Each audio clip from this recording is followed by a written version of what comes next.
ایک اصطلاح بولی جاتی ہے فرض، اس میں دو چیزیں آتی ہیں، ایک عین اور ایک کفایہ۔ فرض کے اندر دو چیزیں آتی ہیں، فرض عین اور فرض کفایہ۔ فرض عین وہ چیز ہے کہ جو ہر مسلمان کا اپنا اپنا ہی کام آنا ہے، کسی دوسرے کا کام نہیں آنا۔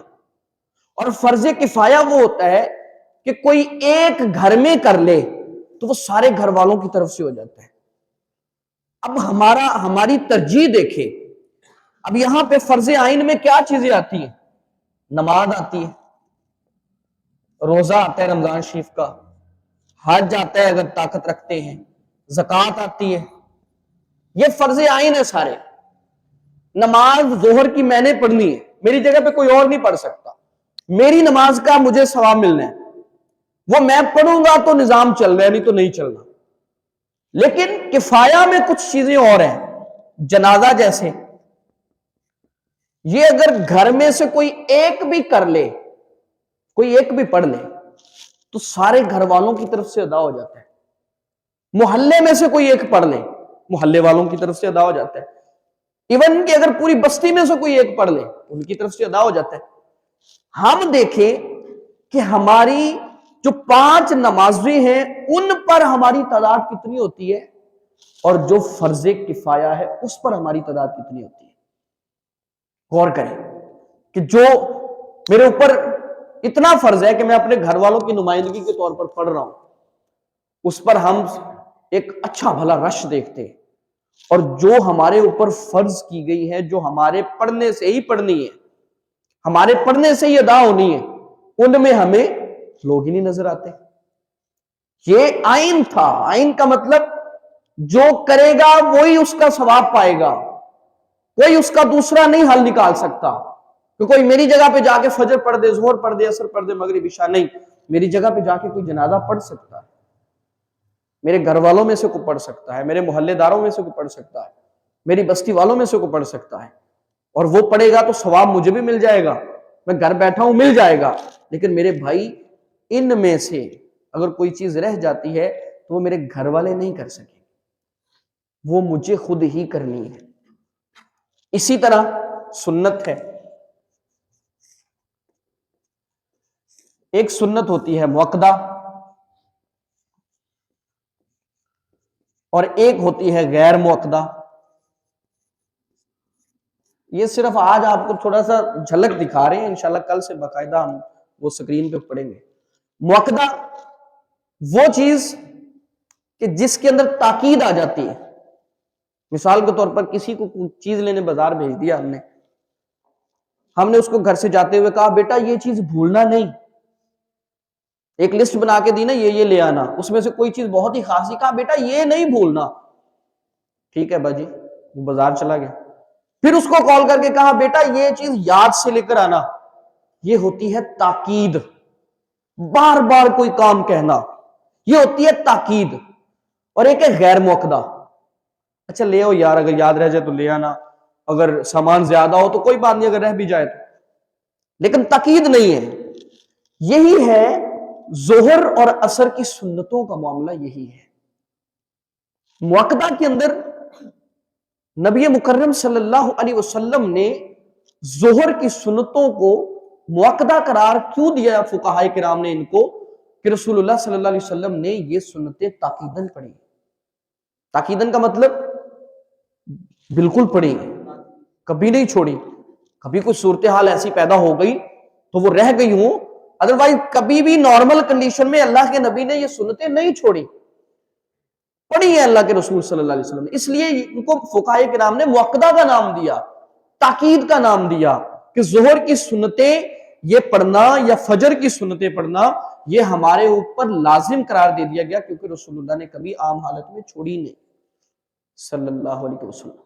غیر مؤکدہ جس کے اندر تاکید نہیں ہے، کبھی پڑھ لی کبھی نہ پڑھی، لیکن اس پہ بھی بڑی فضیلت ہے کہ غیر مؤکدہ سنتوں کو بھی باقاعدگی سے پڑھنا، یہ بھی اللہ کے رسول صلی اللہ علیہ وسلم جو ہے وہ اس کی بھی بڑی فضیلت بیان کرتے ہیں، فرماتے ہیں کہ جو غیر مؤکدہ سنتوں کو ہمیشہ پڑھتا ہے اس کے لیے جنت میں ایک محل بنا دیا جاتا ہے، یہ ایک فضیلت ہے۔ اب یہ اللہ کے ہاں بڑی جو ہے فضیلت والا عمل ہے، اور ان کا کام اور بھی بہت زیادہ ہوتا ہے۔ یہ ہے نفلی عبادتیں، فرض کے علاوہ جتنی بھی ہیں نفلی عبادتیں، ان کا درجہ یہ ہے کہ اگر خدا نخواستہ فرض کے اندر کوئی کمی بیشی رہ گئی تو وہ ان نفلوں کے ذریعے اللہ کی بارگاہ میں پوری کر دی جائے گی۔ اس لیے نفل ہوں سنتیں ہوں، ان کو ہمیشہ پورے خلوص کے ساتھ پڑھیں، کیونکہ یہ جو نفلی عبادات جتنی بھی ہیں یہ اسی لیے ہمیں دی گئی ہیں کہ تاکہ فرض کے اندر کوئی کمی رہ جائے تو اللہ قیامت کے دن ان نفلوں کے ذریعے اس فرض کی کمی کو پورا کر دے گا۔ اس لیے اس کی بھی عادت ہمارے اندر شامل ہونی چاہیے۔ یہ باتیں میں نے آپ کے سامنے ذکر کی ہیں، کوئی سوال بھی اگر آپ کے ذہن میں ہو وہ بھی آپ پوچھ سکتے ہیں، اور انشاءاللہ کل سے باقاعدہ ان چیزوں کو ہم آگے بڑھائیں گے۔ ابھی ہم روٹین کے مطابق قرآن مجید کی سورت سنیں گے اور اس کے بعد ہم مراقبہ کر کے دعا کریں گے اللہ کی بارگاہ میں انشاءاللہ۔ نماز کے دوران اکثر موبائل نکالتے ہیں جیب سے، نماز لیتی ہوتی ہے وہ ایسے کر کے اس کو بند کرتے ہیں۔ جی نماز کے دوران موبائل جیب سے نکالتے ہیں اس کو ایسے بند کرتے ہیں، پہلے بند نہیں کرتے، یہ جائز ہے؟ جی، موبائل نماز کے اندر، چلیں یہ مسئلہ پوچھ لیا انہوں نے، نماز کے اندر اگر بیل ہو جاتی ہے تو موبائل نکال کر بیل اگر بند کر لی جائے تو حرج کوئی نہیں، پہلے تو کوشش کریں کہ وہ جیب کے اندر ہی بند ہو جائے، لیکن اگر نہیں ہو پا رہا تو آپ اس کو نکال کر بند کر لیں، وہ جائز ہے۔ اس کی وجہ یہ ہے کہ وہ آپ کی نماز میں خلل ڈال رہے ہیں۔ نماز آپ کو پتہ ہے کہ فقہی مسئلہ ہے کہ اگر بھوک لگی ہو اور ایک طرف نماز کا ٹائم ہو تو کیا کام پہلے کرنا ہے؟ کھانا ہے۔ کیوں کھانے کا حکم دیا؟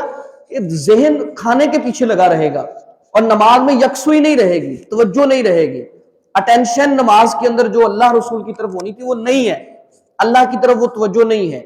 اسی لیے کہا چونکہ بیل ہوتی ہے تو وہ کیا ہوگا، اپنی نماز تو خراب ہو رہی ہے، ساتھ کئی ایک نمازوں میں خلل آ جاتا ہے، کئی دوست پڑھنے والوں کی نماز میں خلل آ جاتا ہے، تو اور اس لیے وہ بیل بند کرنا ایک اچھا عمل ہے، اس کو ضرور کیا کریں۔ پہلے نمبر پر تو نماز سے پہلے آپ کی بیل بند ہونی چاہیے۔ آج کل تو جدید موبائل ہے، آٹومیٹک سسٹم لگا ہوتا ہے، اس ٹائم میں آپ وہ ٹائم سیٹ کر لیں، اس ٹائم میں اگر آپ کو نہیں بھی یاد رہتا تو نماز کے ٹائم میں موبائل خود بخود سائلنٹ پہ چلے جاتے ہیں، تو وہ ٹائم ٹیبل سیٹ کریں گے تو وہ کبھی بھی بیل نہیں ہوگی، لیکن یہ کیا ضرور کریں تاکہ نماز میں خلل نہ آئے۔ حالانکہ یہ جمعۃ المبارک پہ کہہ دیتے ہیں کہ موبائل بند کر لیں، اس کے باوجود بھی کوئی دوست نہیں بند کرتے اور بیل ہو جاتی ہے، اور اس بیل کی وجہ سے کئی لوگوں کی نماز میں خلل آ جاتا ہے۔ ہم تو ہو سکتا ہے فارمیلٹی پوری کر رہے ہو، بس سجدے کرنے ہیں، رکوع کرنے ہیں، لیکن کئیوں کی نماز ایسی ہوتی ہے کہ وہ بہت اوپر تک پہنچے ہوتے ہیں، لیکن جب ایسا کوئی خلل آتا ہے تو کئی دفعہ اگرچہ ان کی توجہ بہت اوپر کی ہوتی ہے لیکن پھر بھی نماز میں خلل پڑتا ہے، اس لیے کوشش کیا کریں کہ بیل پہلے ہی بند کر لیا کریں۔ کوئی اور کوئی سوال؟ مفتی صاحب سوال یہ ہے کہ ہر بندے کو عالم دین نہیں بن سکتا، نہ ہی مفتی بن سکتا، تو کتنا علم سیکھنا لازم ہے عام آدمی کے لیے؟ اچھا سوال ہے، عام آدمی کے لیے کتنا علم سیکھنا لازم ہے؟ عام آدمی، ہر بندہ، صحیح بات ہے، 10 سال کے کورس مفتی عالم کا 10 سال کا کورس ہے، مفتی کا آگے 2 سال کا الگ ہے، 12 سال کا کورس ہے، ہر بندہ عالم نہیں بن سکتا، مصروفیات ہیں، معاملات ہیں، ذمہ داریاں ہیں۔ کتنا علم سیکھنا ہم پہ لازم ہے؟ ہر وہ علم سیکھنا ہمارے اوپر لازم ہے جس سے ہمیں حلال اور حرام کا پتہ چل جائے، یہ بات یاد رکھیے گا، حلال اور حرام کا پتہ چل جائے وہ علم سیکھنا ہم پہ لازم ہے۔ اللہ کی پہچان جہاں تک مل جائے اس حد تک علم سیکھنا ہم پہ لازم ہے۔ حلال حرام میں وہ طہارت کے مسئلے، وہ غسل کے مسئلے، وہ ہر چیز اس کے اندر آ جاتی ہے۔ کاروبار کے بڑے شرعی مسائل ہیں، پیچیدگیاں ہیں، کاروبار ایسے پیچیدہ کاروبار آ چکے ہیں کہ وہ شرعاً جائز نہیں ہے اور ہم لگے ہوئے ہیں دھڑا دھڑ۔ اب اس کا سیکھنا پہلے ہم پہ فرض تھا، ہم اس کاروبار کی جا کے معلومات لیتے کسی عالم سے، کسی مفتی سے، اس کے بعد آ کر ہم یہ شروع کرتے۔ ہم نے وہ اپنا ہی دماغ دوڑایا، ہمیں لگ رہا ہے یہ جائز ہے لیکن حقیقتاً وہ ناجائز ہے۔ قسطوں کے کاروبار کی بات ہی کر لیں، قسطوں کے کاروبار میں اتنی باریک نقطہ رکھا ہوا ہے نا کہ ایک قسطوں کا کاروبار جائز ہے، دوسرا حرام ہے، لیکن ہم نے صرف ایک قسطوں کا کاروبار سنا ہے کہ وہ جائز ہے۔ اس میں اب ایک باریک نقطہ میں بتا دیتا ہوں جنہوں نے رکھا ہوتا ہے۔ ایک ہے کہ موبائل کسی نے قسطوں پہ لیا، وہ قسطوں پہ لیا، وہ 40,000 کا ہے، نیٹ کیش پہ وہ 35,000 کا ہے، اب وہ 5,000 اوپر اس نے لگایا، 3 ماہ کی قسطیں طے ہو گئی کہ 3 مہینوں کی قسطوں پہ میں موبائل دوں گا، 40,000 لوں گا, اگر نقد لوگے تو 35,000 میں لوں گا. اب یہاں تک جائز ہے. اس کی وجہ کیا ہے کہ وہ جو 3 مہینے کی قسطیں ہیں اس کے دوران اس موبائل کی مارکیٹ اوپر جائے گی, ٹھیک ہے, لیکن اس نے 3 ماہ میں دینا ہے, اس لیے وہ 5,000 پہلے سے ہی اوپر لے گیا, اب فکس ہو گیا, یہ جائز ہے. لیکن اگر اس کے اندر یہ چیز آ گئی کہ تو نے 10 تاریخ کو قسط دینی ہے, اگر 11 تک قسط نہ آئی تو 1 دن کے حساب سے 100 روپیہ جرمانہ, 2 دنوں کے حساب سے 200 روپیہ جرمانہ. اب یہ ناجائز ہے, یہ سود ہے, جو اوپر جرمانہ آ رہا ہے وہ سود ہے. اب یہ باریک نکتہ ہمارے اکثر دوستوں کو نہیں پتا, ہم صرف قسطوں کا سوال کرتے ہیں اور سمجھتے ہیں کہ وہ جائز ہے.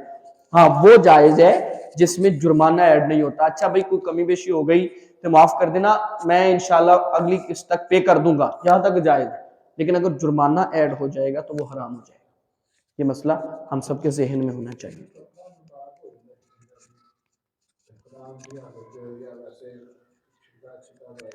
جی جی